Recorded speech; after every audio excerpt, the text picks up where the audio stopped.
The echo of recognition. The Stellaris station hung in orbit above Proxima Centauri B like an elaborate silver ornament. Commander Nora Vega squinted through the viewport of her shuttle as they approached, noting how the station's spinning rings caught the reddish light of the nearby star. "First time at Stellaris?" asked Lieutenant Tomas Reed, piloting beside her. "First time anywhere in nearly 6 months," Nora replied, adjusting her dress uniform's collar. "They don't typically let security chiefs take vacations." "This isn't exactly a vacation," Tomas reminded her, gesturing to the diplomatic briefing still glowing on her tablet. "The Celestial Conclave doesn't send ambassadors to meet just anyone." Nora nodded absently, her attention drawn to the unusual architecture of the approaching station. Unlike the utilitarian designs favored by the Terran Alliance, Stellaris featured sweeping arches and crystalline spires, a neutral meeting ground built through collaboration between multiple species. "Remember," Tomas continued, "Ambassador Lysithea is considered royalty among her people. The Conclave may be democratic now, but they still hold to certain traditions." "I've read the briefing," Nora said. "Stand straight, avoid prolonged eye contact, don't mention the Orion incident. And try not to shoot anyone," Tomas added with a smirk. Nora rolled her eyes. That was one time, and he was reaching for what looked like a weapon. It was a ceremonial scepter. It was pointed at the Chancellor. The shuttle docked with a gentle thud, and Nora rose from her seat, smoothing down her uniform. The diplomatic escort waited in the airlock, for Terran officials in formal attire, looking as uncomfortable as Nora felt. Commander Vega greeted Ambassador Julian Harris, a tall man with silver temples and the perpetually tired expression of someone who'd spent too many years navigating interspecies politics. "Glad you made it. The Conclave delegation arrived an hour ago. Any security concerns?" Nora asked, falling into step beside him as they moved through the station's corridors. "Nothing unusual. Standard protection detail, 3 guards, all declared weapons." Harris paused. "She specifically requested you, you know." Nora frowned. "Ambassador Lysithea? But I've never met her." "That's what makes it interesting," Harris replied with a diplomatic smile that revealed nothing. "She was quite insistent." The reception hall epitomized neutral diplomatic space, high ceilings, ambient lighting that shifted between spectrums comfortable for various species, and climate-controlled zones for different atmospheric preferences. Nora positioned herself near the entrance, scanning the room with practiced precision. Then she saw her.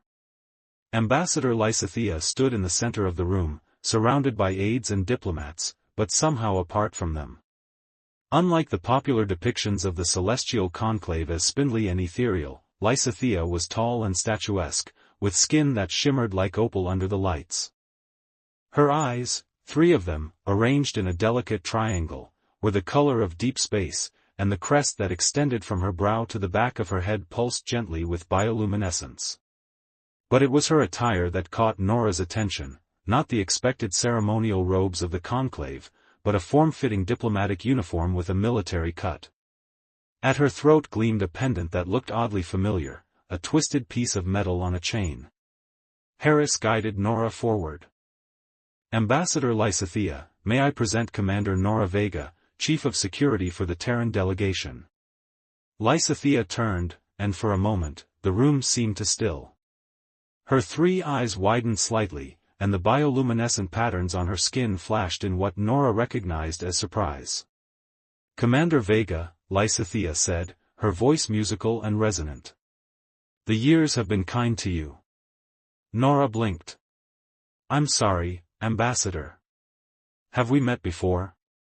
The strange, 3-pupiled eyes held hers. "You truly don't remember?" Before Nora could respond, Harris smoothly intervened. "Commander Vega has served on many diplomatic missions. Perhaps another station?" "Not a station," Lysithea said softly. "A moon. Europa base. 7 years ago." A chill ran through Nora that had nothing to do with the station's temperature. I've never been stationed on Europa. No, Lysithea agreed. You weren't stationed there. You saved my life there. The room fell silent. Harris looked between them, diplomatic smile faltering. Perhaps this is best discussed in private, Lysithea finished. Yes. Nora's comm unit chirped, a security alert. She stepped back, touching the device at her ear. Vega here. Tomas's voice came through, tense. Commander, perimeter breach in Section 4. Unidentified humanoid, armed. Lock down the reception hall, Nora ordered, already moving toward the ambassador. Potential threat approaching diplomatic quarters. She had just reached Lysithea when the lights flickered. The station's AI announced calmly, security protocol engaged. Please remain calm. Harris was shepherding the human dignitaries toward a side exit when the doors at the far end of the hall burst open. A figure in sleek, matte black armor stepped through, visor opaque, weapon raised. Time slowed. Nora registered several things at once. The weapon was Terran military grade, the armor was custom stealth tech, and the intruder was moving with purpose, directly toward Lysithea. Nora didn't think. She moved on instinct, tackling the ambassador as the first shot sizzled through the air where Lysithea had stood moments before. They crashed behind a decorative column as security forces converged on the attacker. Stay down, Nora ordered, drawing her sidearm. But Lysithea gripped her arm with surprising strength. They're not here for me, Commander. They're here for you. Another shot struck the column, spraying fragments of synthetic marble. Nora risked a glance around the edge and fired twice in quick succession, forcing the attacker to take cover. Why would they be after me? Nora demanded. I'm just security. Because you remember, Lysithea said, her three eyes intense. Or you will. The station rocked with an explosion, a diversion. Through the smoke, Nora saw the attacker retreating. She moved to pursue, but Lysithea held her back. Let your people handle it, the ambassador said. We need to talk. 20 minutes later, the reception hall had been secured, the attacker had vanished, and Nora found herself in a private conference room with Ambassador Lysithea and a throbbing headache. Security footage had revealed little, the attacker's face remained concealed, and they had escaped through an unauthorized maintenance shaft. You're telling me, Nora said, pacing the length of the room, that 7 years ago, I supposedly rescued you from a Terran research facility on Europa, and now someone's trying to kill me because of it? Not supposedly, Lysithea replied calmly.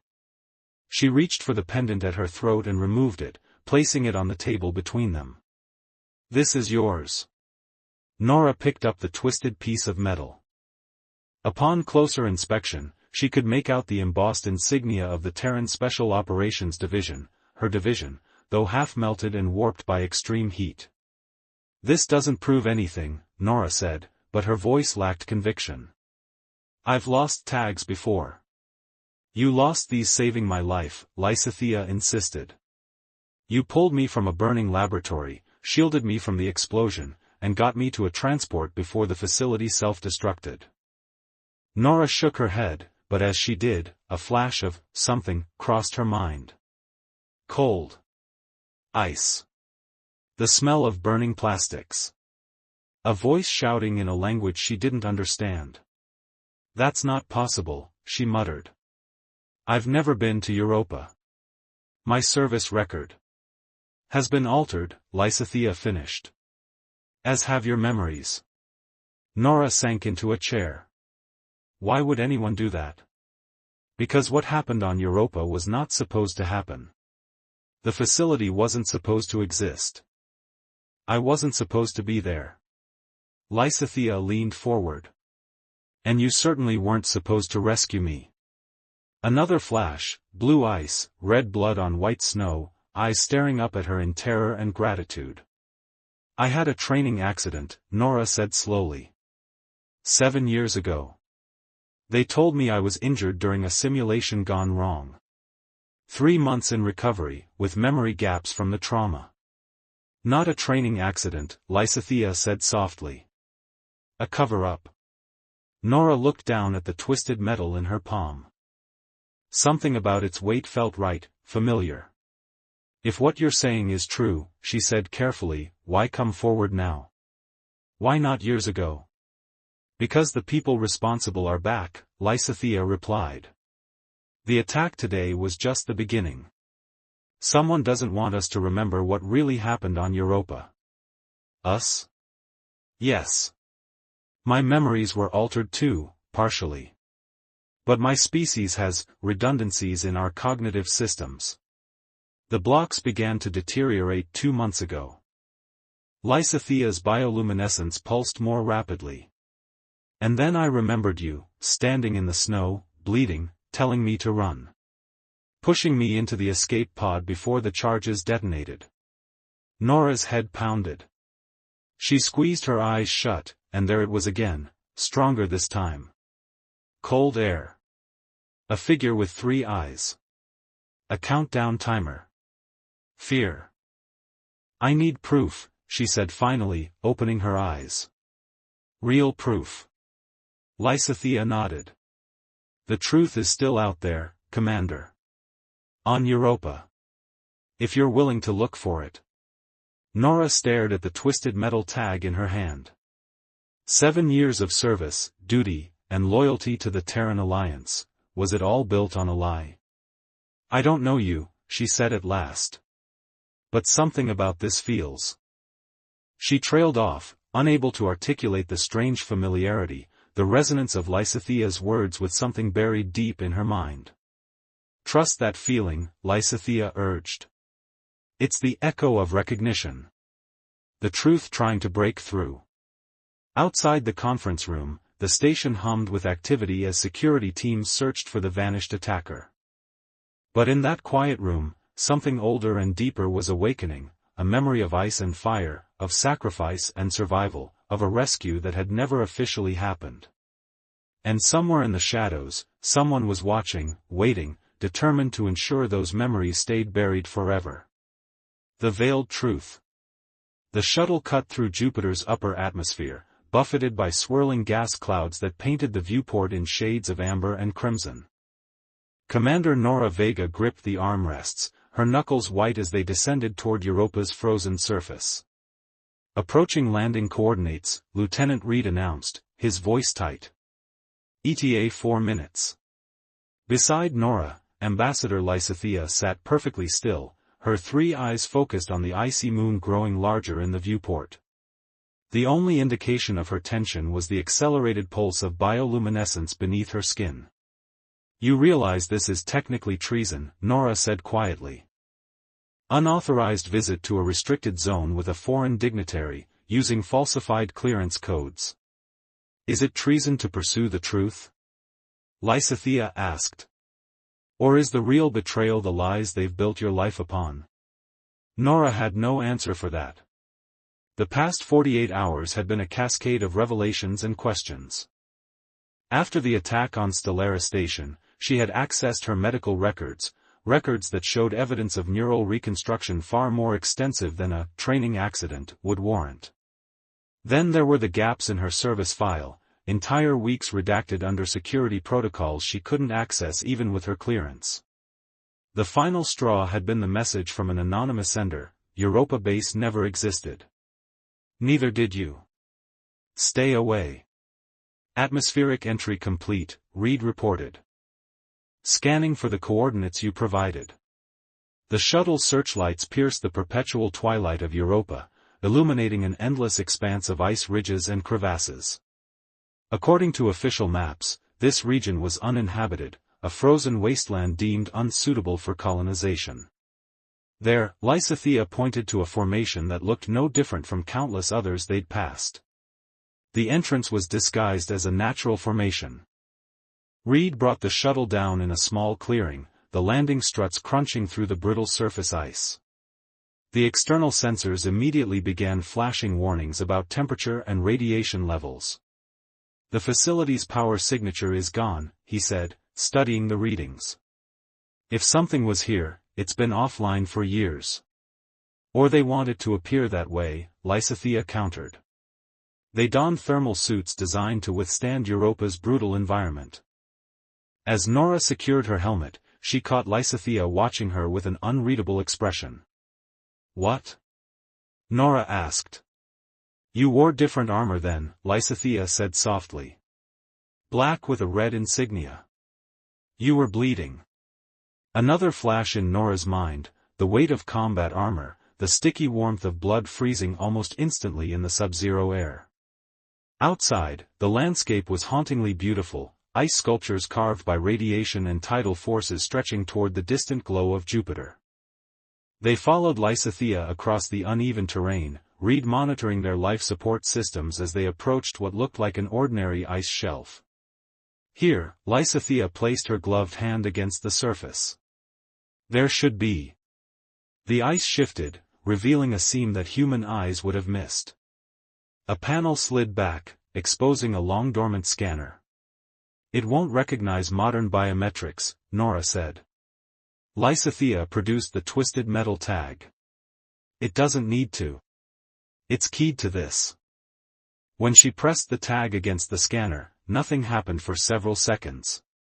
Then a low vibration hummed through the ice beneath their feet, and a hidden doorway rumbled open, revealing a dark passage sloping downward. Motion detected after 7 years of dormancy, Reed said, checking his scanner. We've tripped something. Or woken something, Lysithea murmured. They activated helmet lights and entered the passage. The air inside was stale but breathable, preserved by environmental systems that had continued functioning long after the facility's abandonment. The walls were standard Terran military construction, though unmarked by any official designation. This shouldn't exist, Nora said, running her gloved hand along a corridor junction. Europa was never approved for military installations. That didn't stop them, Lysithea replied. They descended deeper, passing laboratories with shattered equipment, quarters stripped of personal belongings, and security checkpoints with disabled barriers. Everything pointed to a rapid evacuation, or purge. What were they doing here? Reed whispered.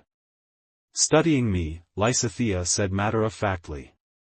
Or rather, studying how to kill my kind more efficiently. They reached what appeared to be the central research hub, a circular room with workstations arranged around a central examination platform. Most of the equipment had been destroyed, but one terminal still glowed with a faint standby light. Someone's been here recently, Nora observed, approaching the terminal. When she touched the interface, the screen flickered to life, displaying a single message, I knew you'd come back. A hiss of hydraulics echoed through the room as a hidden door opened across from them. A figure stepped through, human, female, gray-streaked hair pulled back severely from a face lined with age and calculation. Director Harlow, Lysithea said, her voice cold. The woman smiled thinly. Subject Omega. Still alive, I see. And Commander Vega, back where it all began. Nora raised her weapon. You were behind the attack on Stellaris. A necessary precaution, Harlow replied, seemingly unconcerned by the gun aimed at her heart. Though clearly insufficient. Why? Nora demanded. What happened here that was worth erasing my memories? Worth trying to kill us both? Harlow's eyes narrowed. You really don't remember, do you?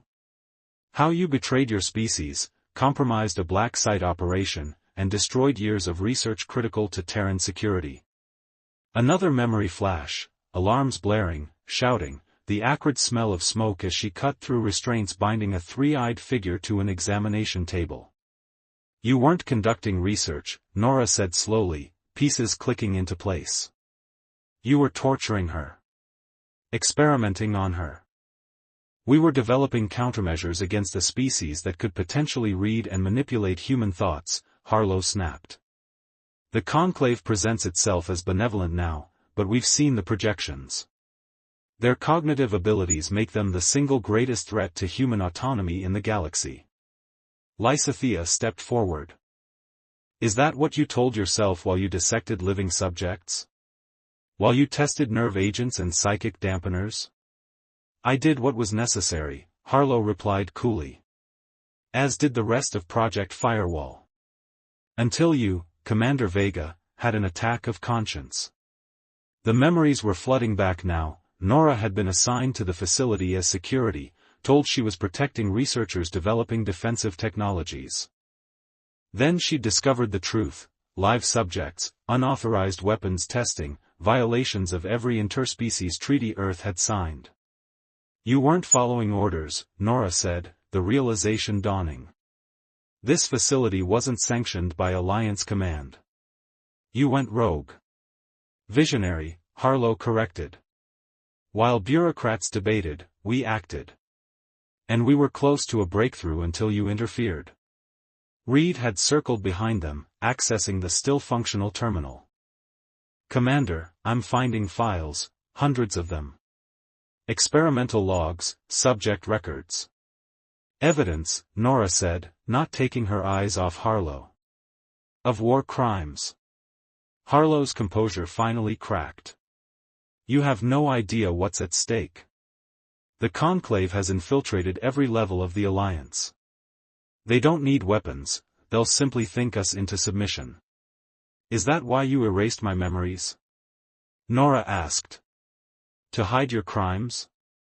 To give you a second chance, Harlow replied. Your skills were too valuable to waste. The neural reconditioning was meant to be a kindness. A kindness? Nora's laugh was bitter. You stole who I was. And now I'll have to do it again, Harlow said, reaching slowly into her pocket. Or perhaps more permanently this time. Nora moved faster, years of combat training taking over. 3 quick steps and Harlow was disarmed, a small neural disruptor clattering across the floor. It's over, Nora said. These files are all the evidence we need. Project Firewall will be exposed. Harlow's smile returned, chilling in its confidence. You think you've won? This facility is just one node in a network. The project continues, with or without me. A distant rumble shook the structure, dust sifting down from the ceiling. What did you do? Lysithea demanded. Insurance policy, Harlow replied calmly. This site has been rigged for years. No evidence, no witnesses, just like last time. Reed's scanner beeped urgently. Seismic charges activating throughout the structure. We have maybe 10 minutes before this whole place collapses. Download everything you can, Nora ordered, securing Harlow's hands. We're taking her and the evidence back. As Reed worked frantically to extract the files, Lysithea approached Nora. The last time, you stayed behind to ensure I escaped. You nearly died. Nora nodded, the memory now crystal clear. I couldn't let you die for their crimes. And now? Lysithea asked. Now we all leave, Nora said firmly. With the truth. They barely made it back to the shuttle before the first explosions began, the ice shelf fracturing behind them as they lifted off.